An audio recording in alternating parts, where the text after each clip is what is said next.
It's a blast from the past. Smelly, smoky, and loud. It's all about black powder. Stinks to some people, but smells good to me. These are flintlocks. The muzzleloader is the horse and buggy of firearms, a throwback to the days of Daniel Boone. It's called a Harper's Ferry. That's a replica of the same gun that Lewis and Clark used on their expedition. Muzzleloaders were used up until the 1860s.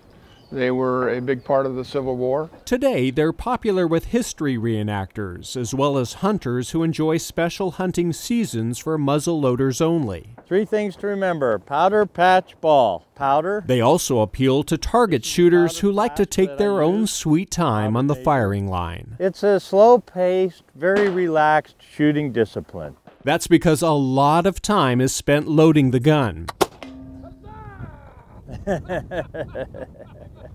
That's how she's done. And if you haven't guessed yet, they're loaded through the muzzle. This is a powder Majure, powder horn, well, powder flask. I fill the powder Majure up with a designated charge of only 50, 60 grains. Pour it down the barrel. Then I'll grab a shooting patch. And then you got to put some lubricant on there so it'll slide down easily. Take out a round ball. This is a 54 caliber. And my little ball starter, my light little hammer, run it down. Then I cut it off. Then I'm going to seat the ball down on the powder charge. Make sure it's seated all the way. Put the ramrod back in, and you're good to go. Well, not quite.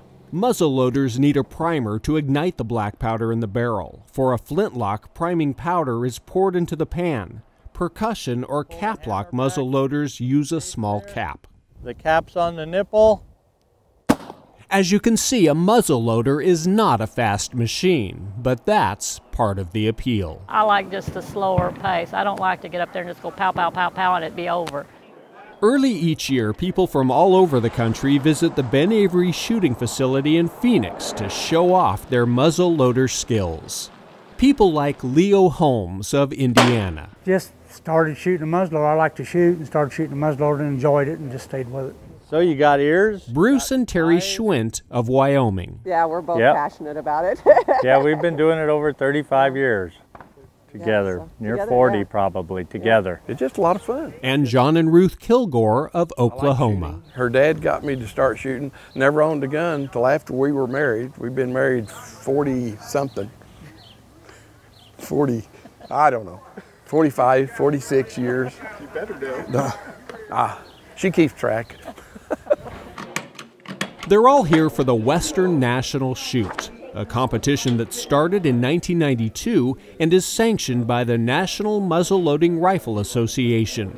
This week-long event offers dozens of different matches, sorted by shooting style, distance to the target, and muzzleloader varieties. No, I'm not a shooter. I have family that do, but not me.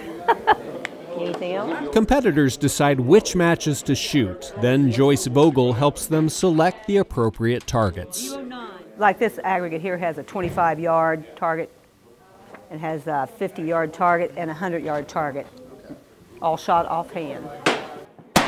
There's a lot of competition. There's bullseye competition at 25, 50, and 100 yards. There's silhouette competitions. There's a primitive match where people dress in costume. Primitive matches let some competitors flaunt their frontier fashion. My wife has made all of our outfits, her dress, my buckskins. If making costumes is not your thing, there's a Trader's Row that can help you play the part. Oh, we got a little bit of everything. We got boots, clothes, guns, you name it, we got it. If we ain't got it, we'll make it. But you don't have to dress up to shoot up some targets.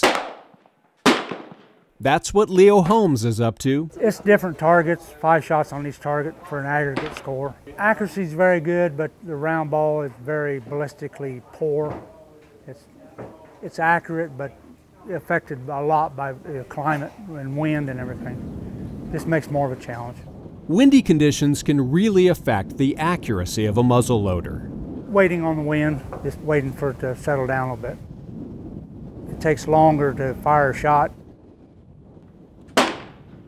He finally finishes his shoot, and the results are pretty good. It wasn't bad for the conditions. It wasn't great, but it wasn't bad. Not bad at all. Leo ended up winning several matches and setting some records for his age group. I've had my good days.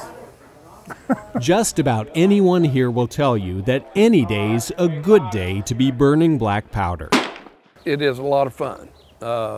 Several years ago I shot much better, but I still shoot. I'd rather shoot bad out here than do anything else. I enjoy it so much because my beautiful wife loves to do it with me. So it's a family sport for us. And of course, getting in the winter circle is always a lot of fun, but just burning powder. I love to burn powder, big boom, lots of smoke, and see if I got close to what I was aiming at. He's a pretty good shot. Pretty good.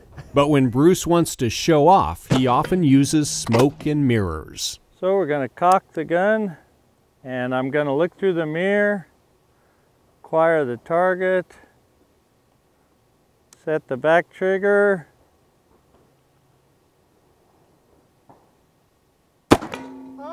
That's all there is to it. And that's all there is to this story. Let's end it with a bang. Nice hit.